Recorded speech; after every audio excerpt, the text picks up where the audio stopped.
This interview is for information only and should not be considered as investment advice or a recommendation to buy shares in the company featured. Welcome to this Stock Box interview.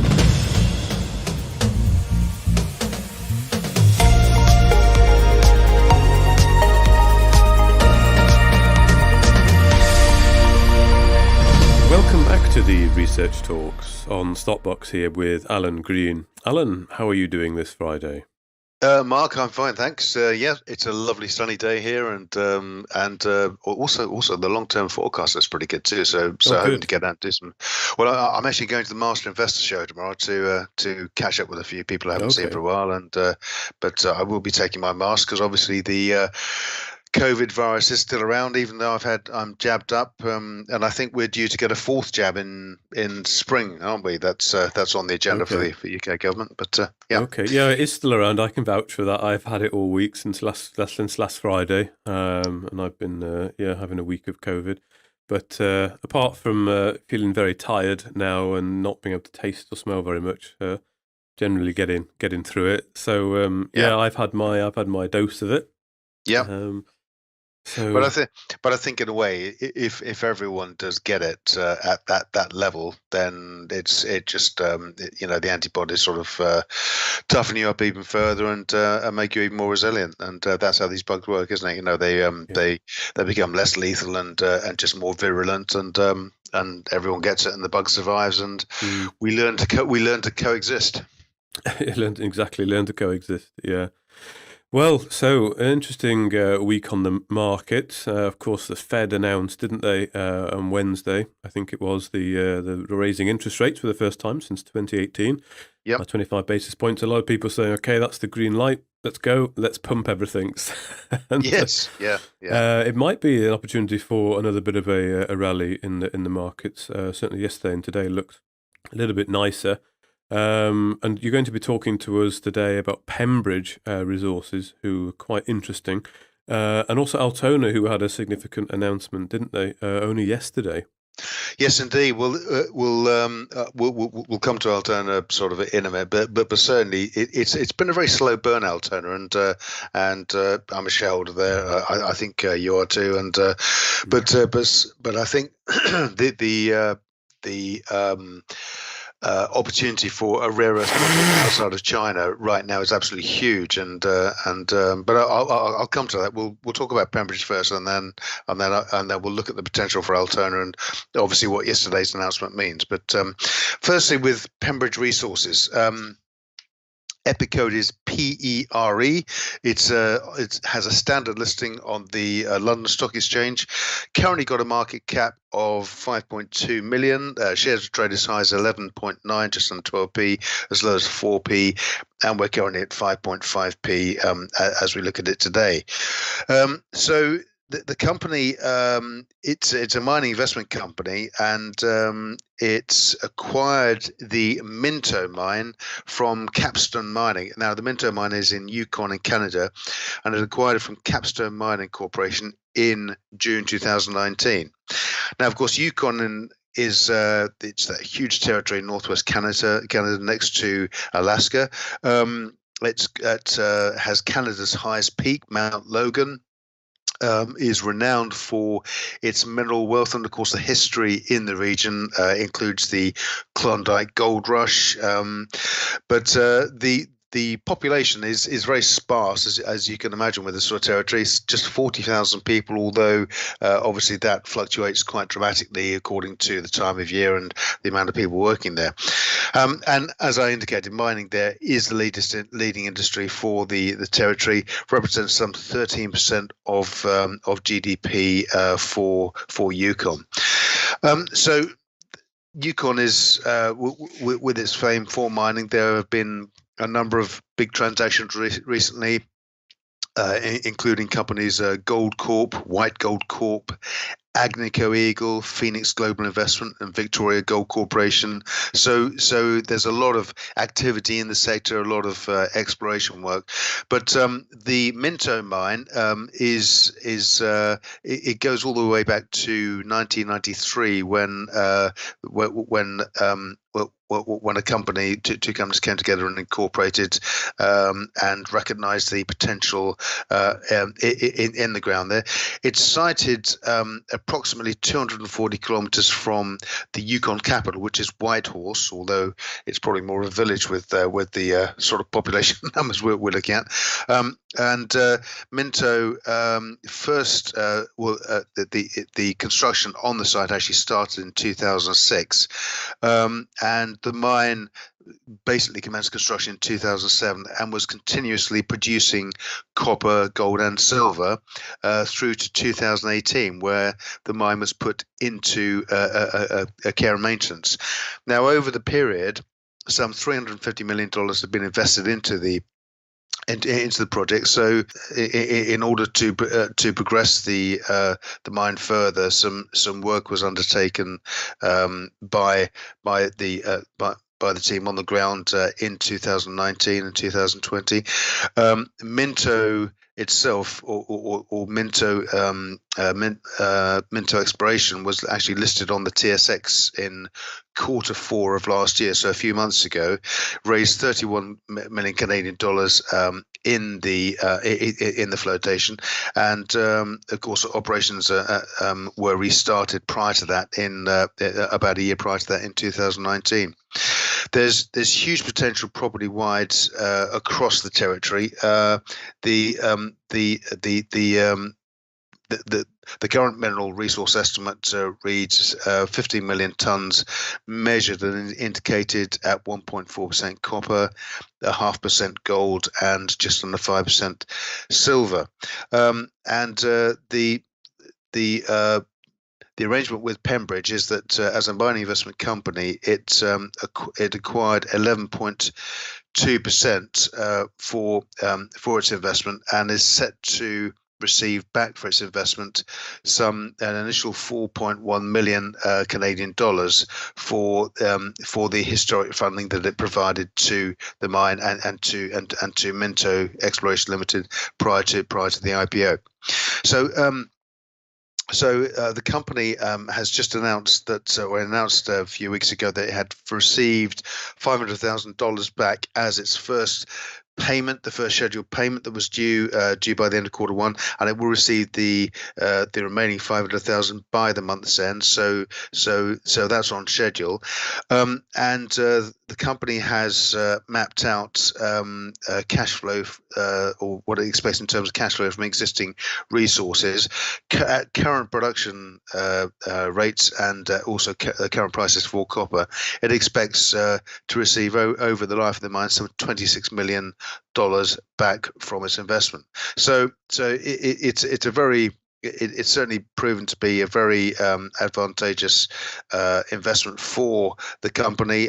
Its net assets currently sit at just under 11 million, and that's on the books as announced in January by the group.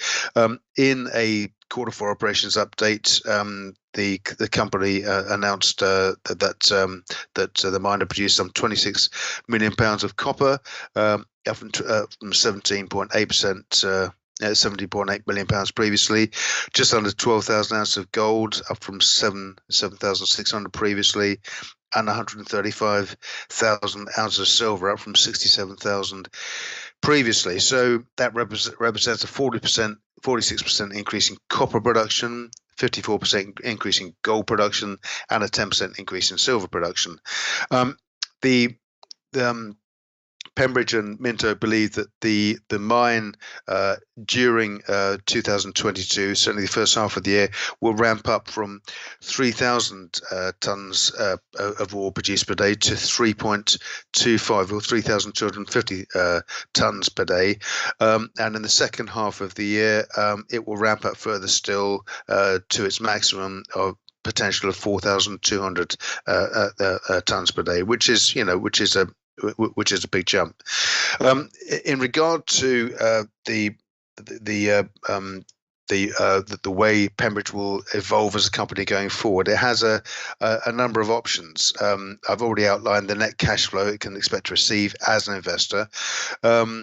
It can use the investment it has in Minto to leverage up new investments into new projects, and it has indeed sort of outlined that is going to be the plan going forward. It's identified a series of opportunities involved in the decarbonisation of the energy market, which basically entails sort of metals and mineral investments, which will be incorporated into new technologies. It's set out an investment mandate in this regard. Each investment will be $15 million maximum. Equity stakes will be above 10%. The project will generate an internal rate of return of at least 12%, and also the NPV8, that's the net present value of the asset, will be at least $30 million at the point at which it makes its investment. So there's a real opportunity, I think, with the success of Minto to date, and the fact that the Minto is on schedule for the company to ramp up and look to and engage with other projects, and obviously deliver real value for shareholders. Now, it can do that, of course, on the back of, we have the current numbers for the Minto project, but also the company Minto is engaged in exploration at the site and has been involved in an intensive drilling campaign. Some 9,500 meters have been drilled, 22 holes have been drilled in total. It's had results back from 14 holes, and the grades it's seeing in the new holes are consistent, certainly with the and exceed the MRE levels. So copper, you've got copper grades coming in as high as 3.5%, copper, between 1.5% and 3%. And as the company said, it's a very strong start to its exploration program. On the back of this, with the current mine life of 8 years, the increase in the resource and the additional resources they're finding, and as the mining or the geological anomalies branch off underground, they're finding additional potential to increase and extend the mine life. And of course, that will completely transform the current investment proposition, and also the likely returns that Pembridge will receive from this going forward. So just a word on the company itself. This chief executive and chairman who's been driving this, Mr. Ghati Al-Jabouri, he's a veteran of the natural resources sector. He's been a non-exec with Pembridge since September 2017. Worked for Lukoil as managing director, and was also involved in a company called Litasco, which was a branch of Lukoil internationally. He was previously deputy minister for energy for Bulgaria, and also Bulgaria's first deputy minister of finance. So this is Mr. Al-Jabouri is a real sort of heavyweight in the sector, and a tremendous amount of credibility, from his previous work in CV. Frank McAllister is a non-exec as well on the board. He's a veteran, over 50 years experience. We have Guy LaBelle, who's a non-exec also, currently CFO of Golden Queen Mining, and also Vice President evaluations from Capstone Mining Corporation, from whom, of course, Pembridge acquired the Minto asset. Then we have David James, who's Chief Financial Officer and Company Secretary, and has had many years' experience within the industry. So, in summary, I mean, Pembridge just offers a really exciting investment opportunity in a territory that's renowned for a production of minerals. The Minto mine is producing. It looks as though it's certainly on schedule to deliver on expectations, but the announcement early this week on the drilling results really, I think, gives a new dimension to the potential in the asset. And if they can extend the mine life further, by several more years on top of that, it will transform the investment proposition. But also from that, having the income from production as an 11.2% shareholder. It means that Pembridge can leverage up, look at these other assets and projects, and given the track record of the board, I'm sure that we'll be looking at projects of the quality of Minto going forward. So yeah, great potential for Pembridge for 2022. Okay, good. Thank you, Alan. So, I mean, you've also got, of course, got the Minto mine, which will bring in some cash. Is that right? And then other projects to build on. That's the idea, isn't it? Really? Absolutely, yeah. That's the thing. The Minto mine it's a cash generating asset already. This isn't a mining exploration company, hoping to find an asset. This is an asset that's been in production. It was in production solidly from 2007 through to 2018. Had that break when it was put on to care and maintenance. Restarted production or operations restarted in October 2019. And as we saw in the January the 7th, the company announced a Q4 update, 26 million pounds of copper, just under 12,000 ounces of gold produced from the mine. So this is cash that's coming in that Pembridge is earning. So on the back of the current prices going forward, and this is just based on the current mine life, the company will receive $26 million back from its investment, and its percentage of the cash flow that's generated from the production.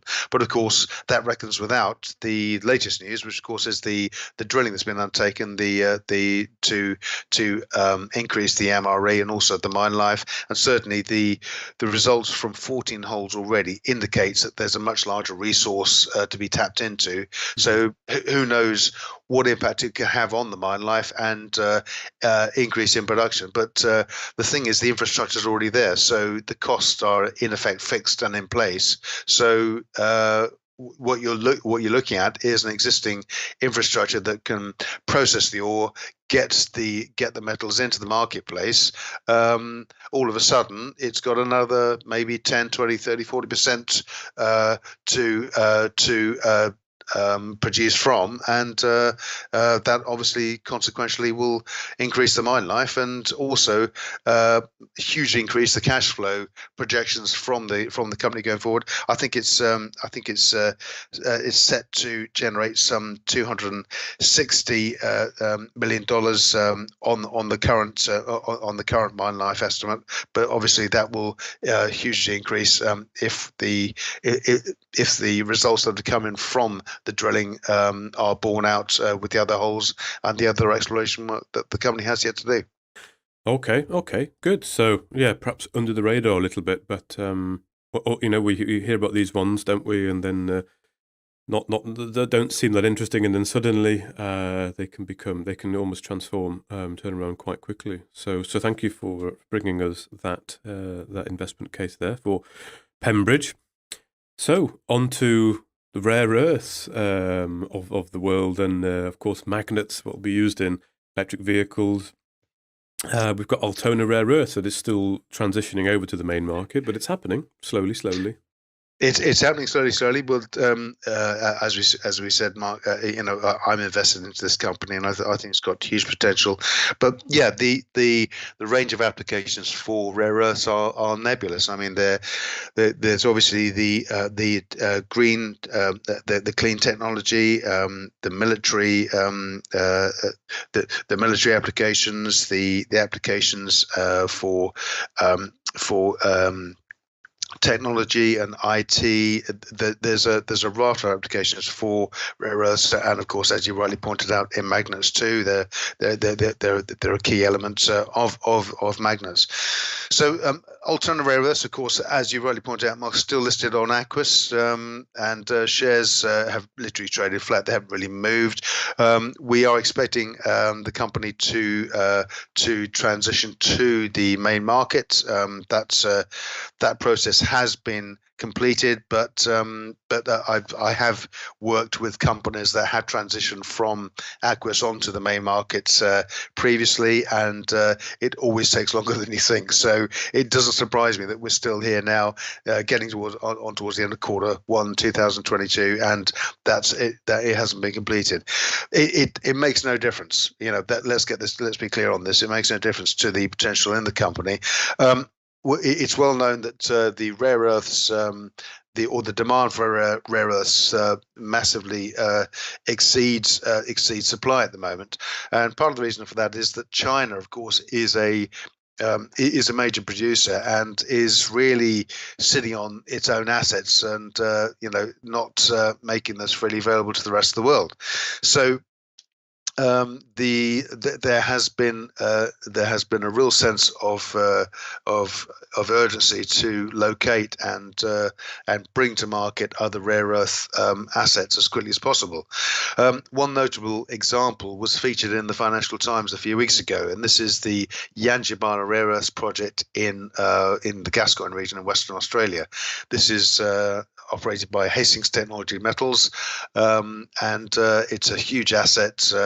And my particular connection to it is, of course, we work with Cadence Minerals, and Cadence has a 30% stake in some of the license areas and the exploration areas actually within the Yangibana territory. So they're very excited about the potential there. But the Yangibana was featured in the FT because it secured a loan for $140 million from the Australian government, who saw the potential and were anxious to develop their own rare earth resource. So of course, it's a priority for companies and countries around the world to locate these assets. And Altona has recognized the opportunity and transitioned into this. And Christian Taylor Wilkinson, of course, the chief exec last year, laid out set his stall out and said, we're going to seek rare earth projects. We're going to take our time with the due diligence. It will take time, but we want to find the best quality projects. And so it's not going to happen overnight. And I think that was a very good thing to do, because certainly with the three projects that were on the table at the time, there was the Monty Moambi rare earths project, the Nancoma rare earths project, and the Chambray rare earths project.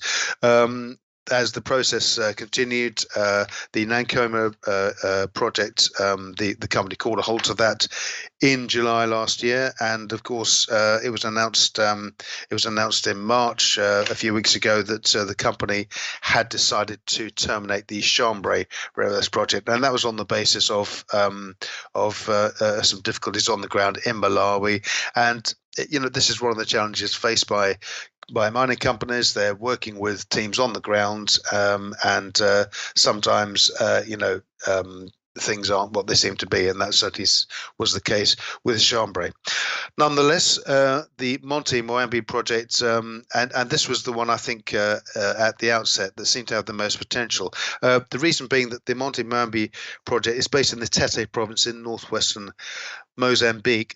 It's a former fluorspar mine, and of course we've spoken about fluorspar with other companies previously, but at the mine were some 160 odd drill holes over a large area, and whilst the work had been underway at the fluorspar mine, the rare earth intersections had been noted in at least 4 of the areas the company had drilled, and we're looking at decent grades, 2.5% total rare earth oxides on the surface, and this was last year. Now, the connection to the board, and of course the current chief ops officer, is Cedric Simonet. Cedric Simonet worked on this mine for years before his involvement with the Altona team. So there's a very strong connection here. Cedric has a very deep understanding of the project, and certainly based on the progress to date, it's really starting to pay off. In June last year, the company announced an agreement with Yusakoti to buy the Monty Moambi rare earths project special purpose vehicle to hold the license over 3 phases. Phase 1 was a 40,000 investment and 1 million shares in Altona. That acquires the company 20%. Phase 2, a further 40,000, a further 1 million shares, 51% of the project. And then phase 3, a further 160,000, and again another 1 million shares. And that takes the company up to 70%. And that's over 2 years. But obviously subject to progress, subject to all of the boxes being ticked. August last year, the company, of course, raised 1.1 million, so it's still well funded, and the company has progressed the project to date. It also appointed a guy called Louis Veloso as the project manager on the ground in Moambe.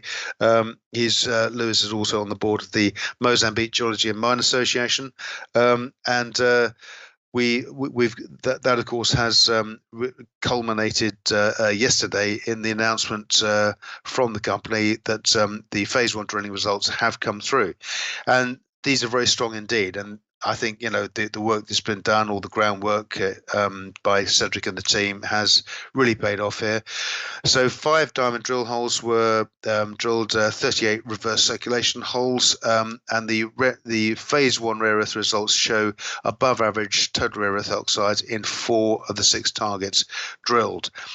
And in addition to that, holes 00021 and 042, new discoveries have opened up in several directions. So as often happens, once you're drilling in one area, it opens up another sort of chute, if you like, under the ground, or a new geological anomaly. So to date, this has cost the company $580,000.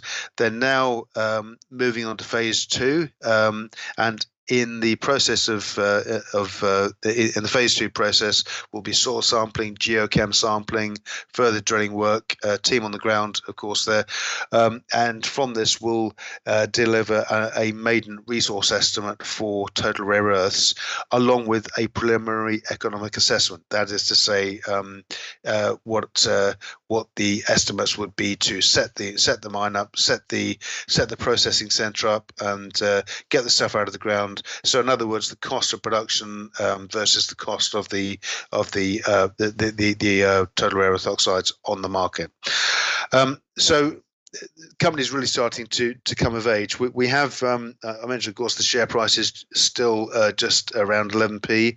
The company is worth 3.3 million. So given where the Anjabana project is now and the sort of money that's generating, if this is if this is anything approaching the scale of that, it's going to be an awful lot bigger than 3.3 million. So great progress from Christian and the team on the ground there. The potential has also been recognised, of course. Last year, the resource investor Mayflower Group increased its holding to 29%, so it's a major holder. We've also got some retail shareholders that have taken major positions too. So this is very well placed, and I think it's a very current area to be in.